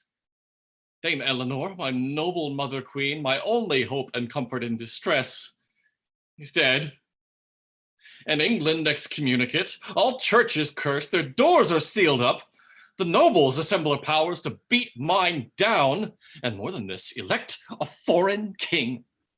Philip, as thou hast ever loved thy king, so show it now. Post to St. Edmundsbury, dissemble with the nobles, know their drifts, confound their devilish plots and damned devices. Then, Philip, show thy fealty to thy king, and mongst the nobles, plead thou for the king. I go, my lord. Now, Philip, hadst thou Tully's eloquence, then mightst thou hope to plead with good success. And art thou gone? Success may follow thee. Thus hast thou showed thy kindness to a king. Call forth the cardinal, Pandulf, I mean, the legate from the Pope. Say that the king desires to speak with him. Now, John, bethink thee how thou mayst resolve. Alas, there is no way to keep thy crown, but finally to dissemble with the Pope. Thy sins are far too great to be the man to abolish the Pope and popery from thy realm. But in thy seat, if I may guess at all, a king shall reign that shall suppress them all. Peace, John, here comes the legate of the Pope. Dissemble thou in whatsoever thou sayest, yet with thy heart wish their confusion. Now, John, unworthy man to breathe on earth, that dost oppugn against thy mother church, why am I sent for to thy cursed self? Thou man of God, vice-regent for the Pope, upon my knees, I pardon crave of thee, and do submit me to the see of Rome, and vow for penance of my high offense, to take on me the holy cross of Christ, and carry arms in holy Christian wars. No, John, thy crouching and dissembling thus cannot deceive the legate of the Pope. Thy crown and kingdom both are ta'en away, and thou art cursed without redemption. Accursed indeed to kneel to such a drudge and get no help with thy submission. Yet, Holy Father, thou thyself dost know no time too late for sinners to repent. Absolve me then, and John doth swear to do the uttermost, whatever thou demand'st. John, now I see thy hearty penitence. One way is left to reconcile thyself. Thou must surrender to the see of Rome, thy crown and diadem. Then shall the Pope defend thee from the invasion of thy foes. And where his holiness hath kindled France, and set thy subjects' hearts at war with thee, then shall he curse thy foes, and beat them down that seek the discontentment of the king. From bad to worse, or must I lose my realm, or give my crown for penance unto Rome? No, with this hand defend thy crown and thee. What news with thee? Please it, your majesty. There is descried on the coast of Kent 100 sail of ships of the French fleet under the conduct of the Dauphin, so that it puts the country in a mutiny. Fence fellow. How now, Lord Cardinal, what's your best advice? These mutinies must be allayed in time by policy or headstrong rage, at least. Oh, John, these troubles tire thy wearied soul. King John, for not effecting of thy plighted vow, this strange annoyance happens to thy land. But yet be reconciled unto the church, and nothing shall be grievous to thy state. O Pandulph, be it as thou hast decreed. John will not spurn thy sound advice. Come, let's away, and with thy help I trow my realm shall flourish, and my crown in peace. Scene, St. Edmundsbury. Enter Pembroke and Salisbury with the Earls of Essex and Bedford. Now, sweet Saint Edmund, holy saint in heaven, whose shrine is sacred, high esteemed on earth, infuse a constant zeal in all our hearts to prosecute this act of mickle weight. Lord of Bedford, say, what friends have you procured? The Lord Fitzwater, Lord Percy, and Lord Ross vowed meeting here this day, the 11th hour. And you, my Lord of Essex, what have you? Under the cloak of holy pilgrimage by that same hour, on warrant of their faith, Lord Eustace, Vesey, Lord Cressy, Lord Mowbray, and Philip Plantagenet, son of our late king. Until their presence, I'll conceal our tale. Sweet complices in holy Christian acts, thrice welcome to the League of High Resolve. Now wanteth but the rest to end this work. In pilgrim's habit comes our holy troop a furlong hence with swift unwonted pace. And in good time, here comes the war men all that sweat in body by the mind's disease. Hap and heart's ease, brave lordlings, be your lot. Amen, my lords, the like betide your luck, and all that travel in the Christian cause. Cheerly replied, brave branch of kingly stock. A right Plantagenet should reason so. But silence, lords, attend our coming's cause. Plainly to paint as truth requires no art. The effect of this resort imported this: to root and clean extra-pit tyrant John, his nephew's death, that sweet unguilty youth untimely butchered by the tyrant's means, and on the same I must infer that who upholds a tyrant in his course is culpable of all his damned guilt. Well hath my Lord of Pembroke told his tale, which I aver for most substantial truth. And more, to make the matter to our mind, fair Lewis of France, that spoused Lady Blanche, hath title of an uncontrolled strength to England, and what longeth to the crown, in right whereof, as we are true informed, the prince is marching hitherward in arms. Our purpose, to conclude that with a word, is to invest him, as we may devise, king of our country in the tyrant's stead. My Lord of Salisbury, I cannot couch my speeches with the needful words of art, but what my conscience and my duty will, I purpose to impart. For any private causes that you have, methinks they shall not mount to such a height as to depose a king in their revenge. For Arthur's death, King John was innocent. He, desperate, was the deathsman to himself, which you, to make a color to your crime, unjustly do impute to his default. But where fell traitorism hath residence, there want no words to set despite on work. I say 'tis shame, and worthy all reproof, to rest such petty wrongs in terms of right, against a king anointed by the Lord. There's not a man that dies in your belief, but sells his soul perpetually to pain. Aid Lewis, leave God, kill John, please hell, make havoc of the welfare of your souls. For here I leave you in the sight of heaven, as troop of traitors, food for hellish fiends. If you desist, then follow me as friends. If not, I to my king, and you where traitors please. A hot young man. And so, my lords, proceed. Aye, let him go, and better lost than found.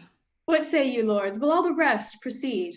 Will you all with me swear upon the altar that you will to the death be aid to Lewis and enemy to John? We will. Then know, Lewis of France is here at hand.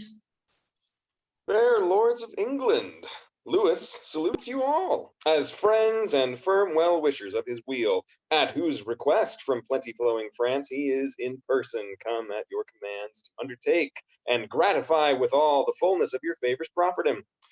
The heavens, dewing favors on my head, brought me along your well-manured bounds with small repulse and little cross of chance. Your city, Rochester, with great applause by some divine instinct, laid arms aside. From thence, along the wanton rowling glade, to London, your most fair metropolis, with luck came Lewis to show his troops of France, where after some assault and small defense, heavens, may I say, and not my warlike troop, tempered their hearts to take a friendly foe within the compass of their high-built walls, giving me title, as it seemed they wish. Welcome the balm that closeth up our wounds, the sovereign medicine for our quick recure.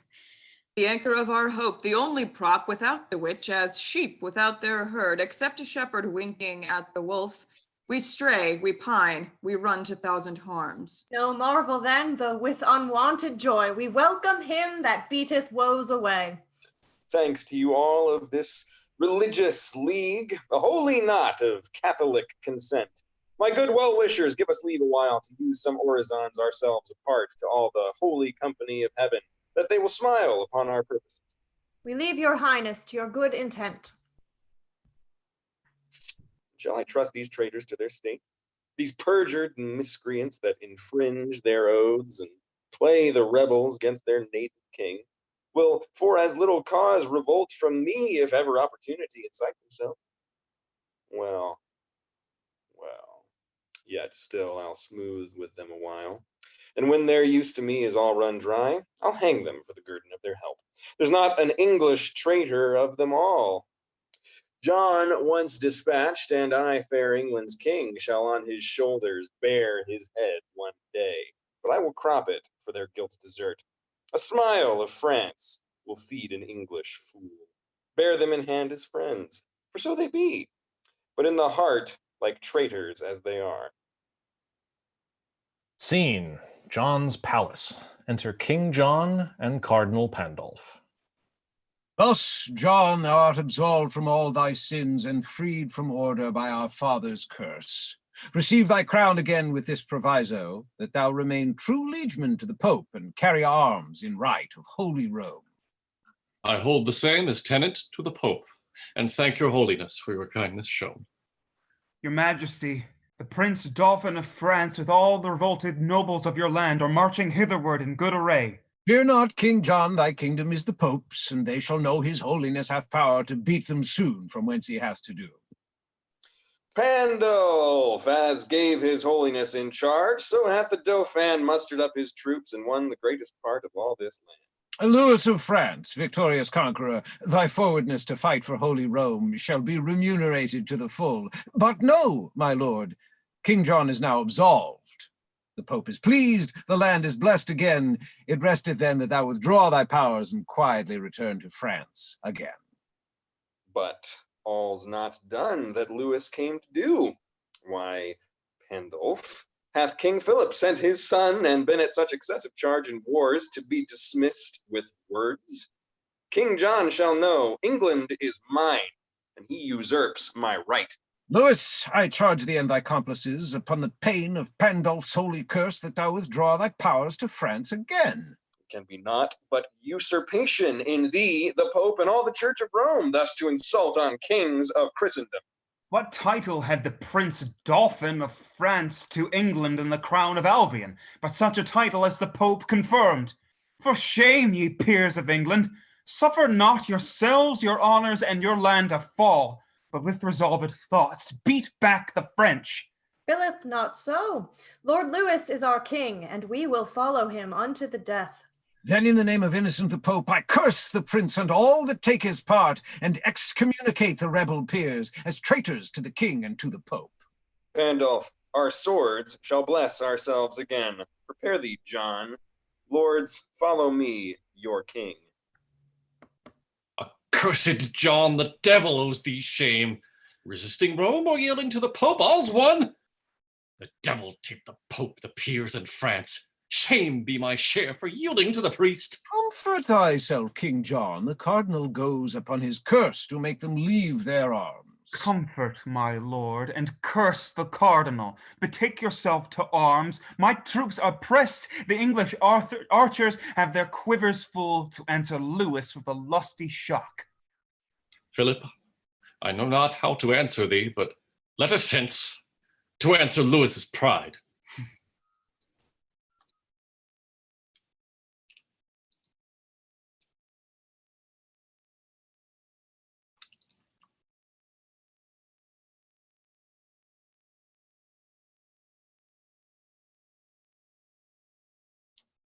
I am slain, nobles, Salisbury, Pembroke, my soul doth fleet.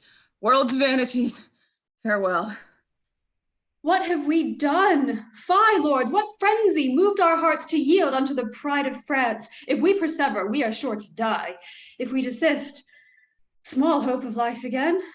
As for myself, I will in haste be gone, and kneel for pardon to our sovereign John. Aye, there's the way. Let's rather kneel to him than to the French, that would confound us all. Scene: a hill overlooking the battlefield. Enter King John. I am with deadly wounding grief, sickly and succorless, hopeless of any good. Who pities me? To whom have I been kind? Why die I not? Death scorns so vile a prey. Why live I not? Life hates so sad a prize. Nor death nor life, yet life and ne'er the near, ye mixed with death, biding I wot not where. What news with thee? If bad, report it straight. My lord, a rumor went throughout our camp that John was fled. The king had left the field. I cheered the troops, as did the Prince of Troy, his weary followers against the Myrmidons, crying aloud, St. George, the day is ours. But fear had captivated courage quite, and like the lamb before the greedy wolf, so heartless fled our warmen from the field. Grief upon grief, yet none so great a grief to end this life, and thereby rid my grief. How far to Swinstead Abbey, do you know? Present unto the abbot word of my repair. Good cheer, my lord, the abbey is at hand. Behold, my lord, the churchmen come to meet you.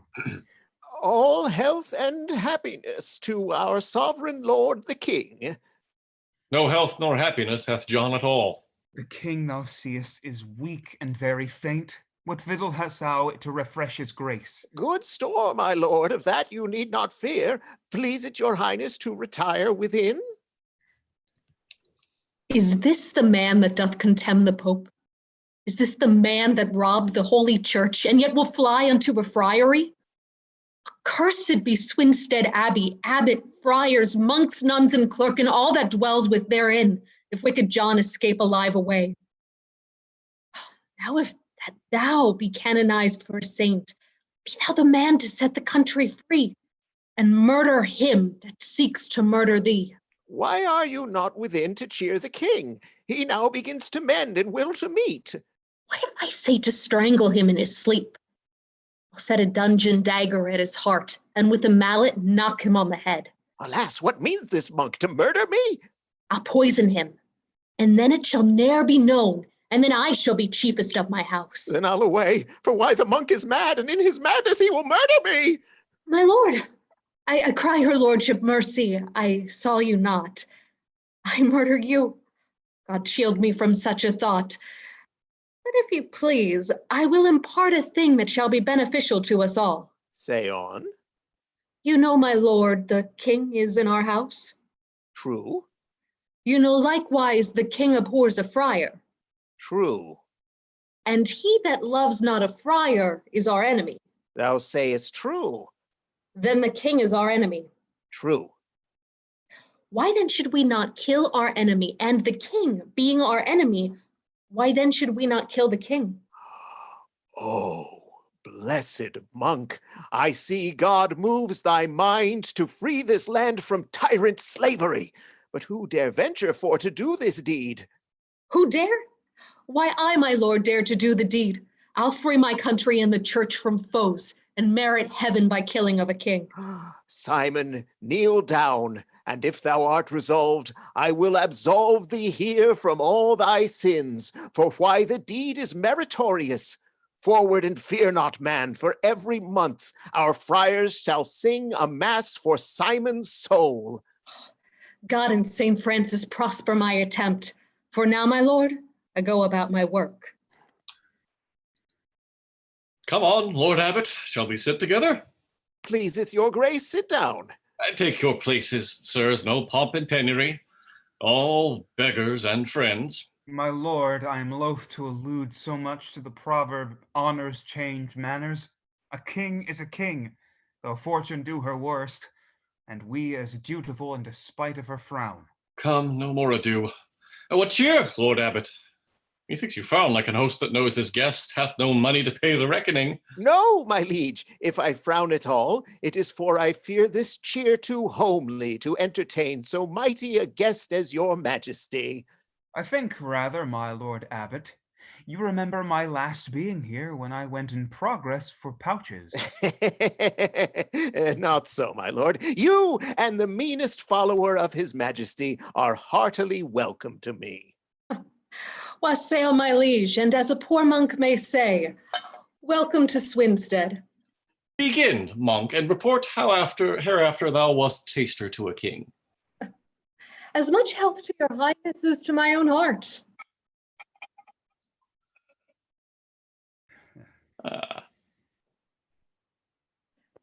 I pledge thee, kind monk. The merriest draught that was ever drunk in England. Am I not too bold with your highness? Not a whit. All friends and fellows for a time. If the inwards of a toad be compound of any proof, oh, why so it works. Stay, Philip, where's the monk? He's dead, my lord. Then drink not, Philip, for a world of wealth. What cheer, my liege? Your colour begins to change. So doth my life. Oh, Philip, I am poisoned. The monk, the devil, the poison begins to rage. This abbot hath an interest in this act. At all adventures, take thou that from me! No! There lie the abbot, abbey lubber, devil, march with the monk into the gates of hell. How fares my lord? Philip's a drink. Oh, God! Oh, pain! Please it your grace, the barons of the land conducted by the legate of the Pope, together with the prince and his highness's son, do crave to be admitted to the presence of the king. Your son, my lord, young Henry, craves to see your majesty and brings with him beside the barons that revolted from your grace. Oh, let me see my father ere he die. Uncle, were you here and suffered him to be thus poisoned by a damned monk? Father, sweet father, speak. His speech to fail, he hasteth to his end. Forgive the world and all your earthly foes, and call on Christ, who is your latest friend. My tongue doth falter, Philip. I tell thee, man, since John did yield unto the priests of Rome, nor he nor his have prospered on the earth. Oh, alas, my heartstrings break. The poison's flame hath overcome me to weak nature's power. See how he strives for life, unhappy lords, whose bowels are divided in themselves. This is the fruit of popery, when true kings are slain and shouldered out by monks and friars. But yet, King John, in token of thy faith, and sign thou diest the servant of the Lord, lift up thy hand that we may witness here thou diedst the servant of our Savior Christ. Help, help, he dies. Oh, Father, look on me. Die, John. O plague inflicted on thee for thy grievous sins. Methinks the devil whispers in mine ear, and tells me 'tis in vain to hope for grace. I must be damned for Arthur's sudden death. How have I lived but by another's loss? When have I loved but rack of others' weal? When have I vowed but not infringed mine oath? When have I Where have I done a deed deserving well? How, who, what, when, and where have I bestowed a day that tended not to some notorious ill? My life repeat with rage and tyranny craves little pity for so strange a death.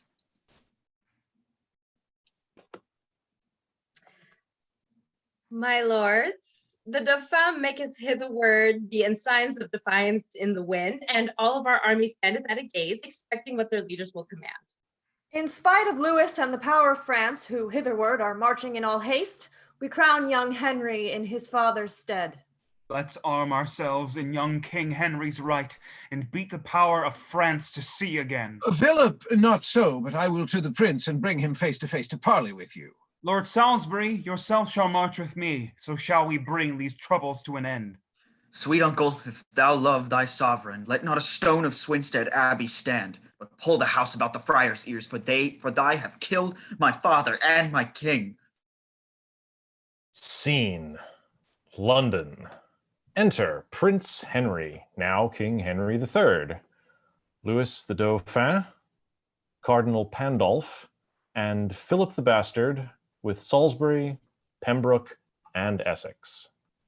Louis of France, young Henry, England's king, requires to know the reason of the claim that thou canst make to anything of his.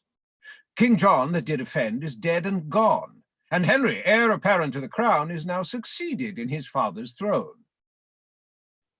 Law of arms doth lead thee thus to keep possession of my lawful right. Answer in fine if thou wilt take a peace, or try thy title with the dint of sword. Tell thee, Dauphin, Henry fears thee not, but now the barons cleave unto their king, and what thou hast in England they did get. Henry of England. Now that John is dead, that was the chiefest enemy to France, I may the rather be induced to peace. But Salisbury, and you, barons of the realm, this strange revolt agrees not with the oath that you on Bury altar lately swear. Faith, sir, I see it boots not me, nor any prince, nor power of Christendom to seek to win this island Albion, unless he have a party in the realm by treason for to help him in wars. I am contented to depart the realm. On what conditions will your highness yield? That shall we think upon by more advice. Then, kings and princes, let these broils have end, and at more leisure talk upon the league. Meanwhile to Worcester let us bear the king, and there inter his body as beseems. Thus England's peace begins in Henry's reign, and bloody wars are closed with happy league. Let England live but true within itself, and all the world can never wrong her state. If England's peers and people join in one, nor Pope, nor France, nor Spain can do her wrong.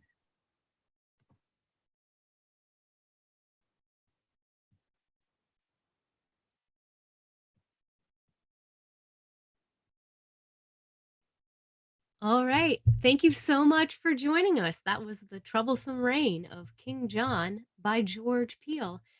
We've got some time left, maybe about 10 minutes to do a Q&A. So all the actors are going to come back on screen. And if you have any questions for them or for Liam, you can put them in the YouTube live chat and we'll get to them.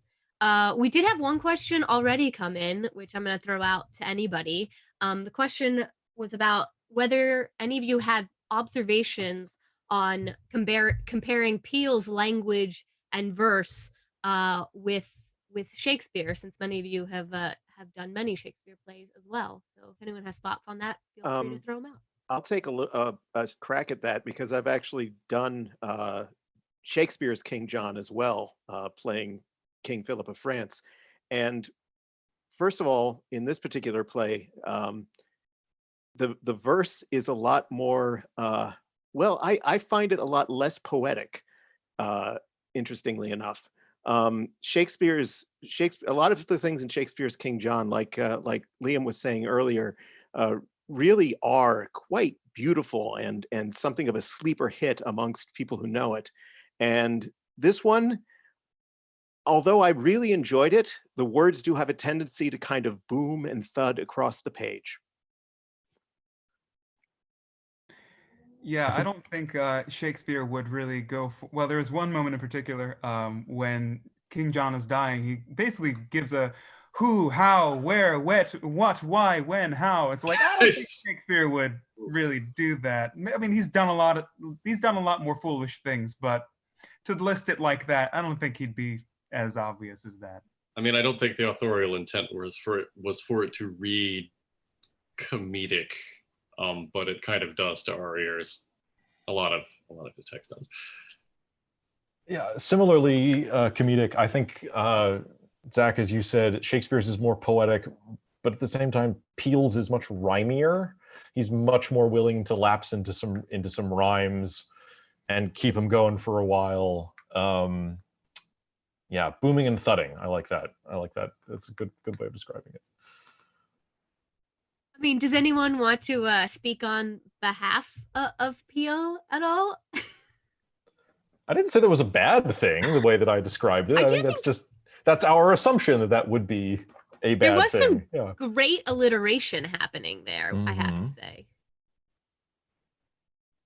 It's odd that this is this being so close to Shakespeare's play. Like, they're not indistinguishable or anything, but like, I had no trouble. This was immediately familiar, this script, when we read it for the first time last week. It's like, oh yeah, I know this pretty much beat for beat.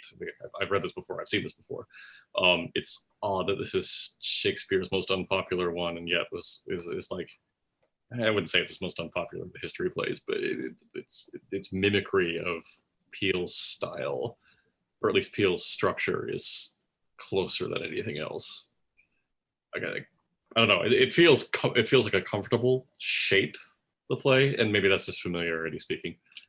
Was it super awkward in the pub if Shakespeare and Peele or friends of theirs met, since this is so similar? Like, were people like, whoa, you usually juice it up with your own stuff a little more than this? I don't know. It just seems like this is. Maybe there was a conversation they had, like when they were working on Titus. They were like, "Yeah, I'm gonna do your King John, but like, phone it in." I can't imagine that it would have been awkward. I mean, like movies and TV shows, right? It was the companies that owned the rights to the plays until they were published, and the publishers own the rights. So like, hey, you didn't change it that much, did you? Nope, guess I didn't. And we're gonna experience a lot more borrowing over the next month as well. So that's gonna come. My headcanon is now them like 5 minutes before closing time in some rat hole somewhere. Like, you know what? I hated your King Troublesome Reign. I'm gonna do that, but better. Could be. We got another question about the female characters, specifically. Wanted to know whether Melanie had any thoughts on Peele's Constance versus Shakespeare's Constance. And then also, I think it might be interesting to open that question out to talk about Lady Falconbridge, whom we had a conversation about in rehearsals specifically. Yeah. Liam, did you want to take that, or you want me to go ahead and run with it? Oh, no, go ahead, please, by all means. Sure. So the most, I think, significant difference between Constance in Peele's version and Constance in Shakespeare's version is that she gets a lot more stage time in Shakespeare's version, and I would maybe argue that she's a slightly more sympathetic character in Shakespeare's version. But the other really major difference is that in Shakespeare's version, she goes mad with grief after the death of her son and then dies off stage, and it's never really specified why. And Peele doesn't really give us that. He doesn't even tell us what happens to Constance. She just kind of disappears from the world of the play. So that's kind of the most significant difference textually. And it's really interesting to kind of look at the way Shakespeare represents the women versus the way Peele represents the women. And I think Lady Falconbridge is another really interesting example there. Yeah, Bree, do you want to comment on playing that role and specifically that we've talked a lot, I think, and comments came up on the YouTube about things that were in Shakespeare that weren't in this version. But in rehearsal, we talked about that great speech that Lady Falconbridge has that has no parallel in Shakespeare. Yeah, unfortunately, I've not had the pleasure of being in King John, and it's been many years since I've read it. But I mean, it as an actress, I will say I do truly love that speech, and I had a lot of fun with it. It's just I consider it to be a very interesting scene that almost like comes out of nowhere, just like all of like the infidelity accusations against the mother, and just it's a very fraught scene. I enjoyed it. And then one of our audience members also asked if we could extend that and talk about Blanche, who seems in both versions to get a little short shrift. So Caroline, I don't know if you want to comment on that, and then Liam, if you also have any thoughts across those characters as well. Yeah, so I think, yeah, Blanche, for such a powerhouse of a historical figure she was, I think it's remarkable that nobody's written a play about her, but whatever, it's fine. I think the most interesting difference from Shakespeare's King John, as I remember it, is that Blanche has a speech about being torn between both sides because her family's on one side and she marries into another family, and so she's very much on the borderline, quite literally. And this Blanche says nothing about that. We don't really know where her loyalties are. We know that she gets talked over quite a lot, so I do enjoy throwing shade at the men in this play. Yes, that was something deliberate that I wanted. There were a lot of moments where someone will address Blanche in Peele's play or refer to her, and the script doesn't invite her to say anything, but I wanted to add, like, no, let's have her try to say something, and then they just talk right over her. At least in order to acknowledge how little that she's getting to say. Because of course she was, as you said, like historically, she was quite a powerful queen in her own right. Yeah, and for Constance, I think Shakespeare's Constance goes mad, Peele's Constance gets mad. So there's a bit of a trade-off there. I love the banter between her and Eleanor of Aquitaine. That's some of my favorite moments in this play. Well, so one of the really interesting things, though, about Constance's madness in Shakespeare's version is that all of the men in the play diagnose her as mad, and she argues with that diagnosis. She says, "I am Constance, I was Geoffrey's wife, I know exactly who I am," and she's very emphatic about the fact that she's not mad, but then she dies off stage crazed with grief, so it's not really clear, but it's interesting that she kind of tries to wrest that agency back. I will say that some of the most powerful performances I've seen of that scene are super grounded. Like, no, I am not mad. Yeah. I should say she gets labeled as mad is maybe a better way. You're quite right. And for Lady Falconbridge, yeah, we don't get that scene in Shakespeare where, is trilogy is like, yes, and it was not pleasant for me. It was not some experience that I wanted to happen or really enjoyed. So you're welcome. Thank you for dragging all this up, son. If you must have it, have it. Yeah. Yeah. Right. All right. Anyone want to throw out any final thoughts about this play? Maybe if you had a favorite moment or a favorite line, or Liam, anything you want to throw out there as well before we wrap up for the evening? Was there a question about soliloquies, I thought, that came Oh, in? yeah, there was. Well, there was an earlier question about just wondering where the commodity speech was. And of course, Philip does not have text similar to that in Peele's version. And so then we were talking about how soliloquies function in this play. So Liam, if you want to say a couple words about that. So sure, I'll say a few words. So yes, in this version, Philip doesn't have any soliloquies, John does. And in Shakespeare's, it's the opposite. John doesn't have any soliloquies and Philip does. Philip has all the soliloquies in that play, I think. Speaking his thoughts aloud to the audience when no one else is there. I feel like they're sort of co-lead, equally weighted in Peele's Philip and John, but in Shakespeare's, he gives Philip the edge and takes over. We know almost nothing. This is fascinating and so frustrating to me. We almost know nothing at all about the historical person who was the illegitimate son, Philip, of Richard I. We know he did have an illegitimate son named Philip, but we don't know anything about him. There's a couple of really scanty records. He's mentioned in one chronicle, basically as a footnote, and then radio silence for 300 years, and then he pops up again as the lead character in a Renaissance play, and then Shakespeare rewrites it. And there's nothing that happens, so we don't know if like Peele made him up completely, or if there's like a lost tradition of materials that we'll probably never find, but it is fascinating and tantalizing to me to think about that. And then do you have any comment? I also noticed during the reading that there's that random soliloquy that the Dauphin had, which actually like was a pretty nice piece of text, and sort of gave you a different view of that character. I think in some way similar to how your view of Philip in Shakespeare's play kind of shifts through his soliloquies.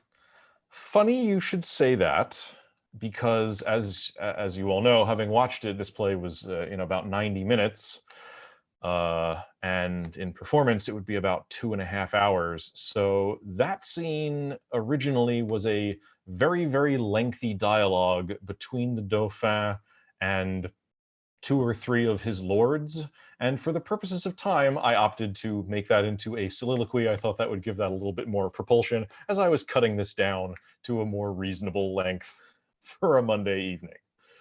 All right, so some I clever wrote editing. him a soliloquy through editing by just cutting out all the lines that weren't his. Nice. All right. Well, that brings us to 9:30. Again, I want to thank everyone that tuned in on our YouTube stream. In Shakespeare's histories, you'll know if you have one of our t-shirts, there are lots of Henrys and Richards. But in these contemporary histories, we're going to meet a lot of Edwards. And our first one comes tomorrow night, same time, same place, different link, with Christopher Marlowe's Edward II. Thank you so much for joining us.